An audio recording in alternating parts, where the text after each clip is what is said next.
الحمد لله رب العالمين والصلاة والسلام على سيد المرسلين أما بعد فأعوذ بالله من الشيطان الرجيم بسم الله الرحمن الرحيم صدر محترم مہمانان خصوصی اساتذہ کرام اور میرے پیارے دوستو، السلام علیکم ورحمۃ اللہ وبرکاتہ۔ میں جشن یوم جمہوریہ کے اس موقع پر چند باتیں آپ کے سامنے عرض کرنا چاہتا ہوں۔ آپ سب بحسن خوبی واقف ہیں کہ آج ہم سب یہاں پر اپنے وطن عزیز کا 76واں جشن یوم جمہوریہ منانے کے لیے جمع ہوئے ہیں، اور ہندوستان کی تاریخ میں یہ جشن یوم جمہوریہ 1950 سے بڑے دھوم دھام سے منایا جا رہا ہے۔ سامعین حضرات، ہمارے ملک کو آزاد کرانے کے لیے خصوصاً علماء کرام اور عموماً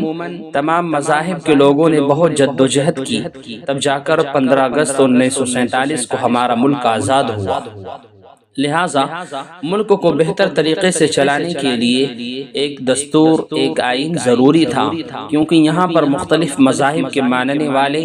اور مختلف زبانیں بولنے والے لوگ رہتے ہیں۔ لہٰذا ہمارے مسلمان رہنماؤں کی قیادت اور ڈاکٹر بھیم راؤ امبیڈکر کی صدارت میں 2 سال 11 مہینے 18 دن میں ہمارے ملک کا آئین بن کر تیار ہوا، اور 26 جنوری 1950 میں اسے ہمارے ملک میں نافذ کیا گیا۔ اس لیے ہم سب اس تقریب کا اہتمام کرتے ہیں، اور ہمارے اسلاف کو جنہوں نے وطن عزیز کی خاطر اپنی جانوں کا نذرانہ پیش کیا، تن من دھن سب کچھ قربان کر دیا، ان کی یاد میں گیت اور تقریریں وغیرہ پیش کرتے ہیں حاضرین جلسہ۔ لہٰذا ہمارا فرض بنتا ہے کہ ہم ان تمام کی قربانیوں کو ضائع نہ ہونے دیں، بلکہ ہمارے ملک ہندوستان کو فسادات، جرائم، رشوت خوری، دہشت وغیرہ سے پاک و صاف رکھے، اور ہم عہد کریں کہ اپنے آپ کو اس مقام تک لے کر جائیں گے